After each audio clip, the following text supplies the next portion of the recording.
తమను ఎస్సీ జాబితాలో చేర్చాలంటూ మెదక్ జిల్లా నిజాంపేటలో ర్యాలీ నిర్వహించారు రజకులు. ఎన్ని ప్రభుత్వాలు మారినా రజకుల గోడు వినిపించుకోవటం లేదన్నారు. నాయకులు తమను ఓటు బ్యాంకుగానే చూస్తున్నారని, తమ సంక్షేమాన్ని పట్టించుకోవటం లేదని మండిపడ్డారు.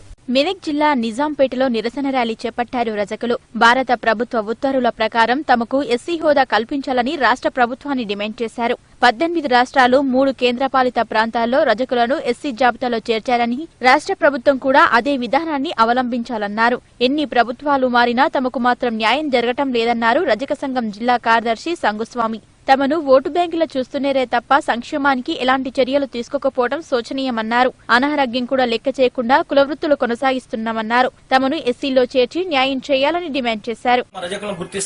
కాబట్టి మా రజకులను గుర్తించి మేము ఎస్సీ జాబితాలో చేర్చి మా రజకుల సమస్యలను వెంటనే పరిష్కరించాలని ఇలా జిల్లా వ్యాప్తంగా మేము తహసీల్దార్లకు వినతి పత్రం అందజేస్తున్నాం. కాబట్టి మా రజకులు ప్రభుత్వం వెంటనే ఆదుకోవాలి. రజకులు చాలా గరీబ్. మాకు కూడా 50 ఏళ్ళు నిండిన ఇప్పుడు గౌడ్స్ వారికి ఎట్లా పింఛన్ ఇస్తున్నారో బేషరతుగా మాకు కూడా పింఛన్ ఇవ్వాలి మా వృత్తిదారులకు. ఇంకోటి, మాకు కూడా రజకులు పేదలు చాలా మంది ఉన్నారు కాబట్టి మాకు కూడా 3 ఎకరాల భూమిలో మాకు కూడా చోటు కల్పించాలి ప్రభుత్వం.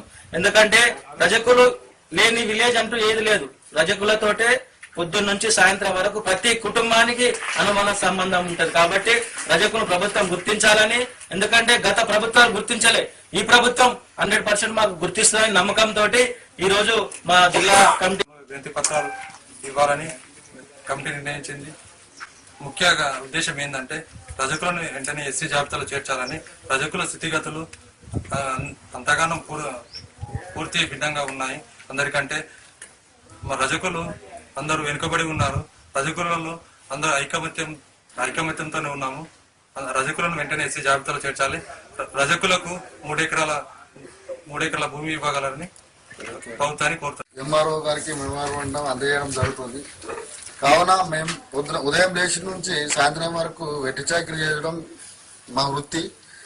దానివల్ల మాకు వచ్చే ఆదాయం ఏం లేదు. ఇప్పుడు గీత కార్మికులకు, వాళ్ళకు వితంతువులకు, వాళ్ళకు బీడీలకు, వాళ్ళకి ఇచ్చిన సమానంగా మాకు కూడా ఇవ్వాలి. మా లేడీస్ కూడా ఇప్పుడు బట్టలు ఉట్టుకొని కూడా చెరువులో నీళ్లు లేకపోతే దోపిగట్ల గురించి కానీ, ఆ దళితులకు ఇచ్చే 3 ఎకరాల భూములలో మాకు కూడా అవకాశం కల్పించాలని ఈ తెలంగాణ ప్రభుత్వాన్ని మేము కోరుతున్నాము. దయచేసి మా మీద ఒక దయదలిచి సీఎం గారు ఇది ఒక నిర్ణయం తీసుకొని మాకు న్యాయం చేయగలరని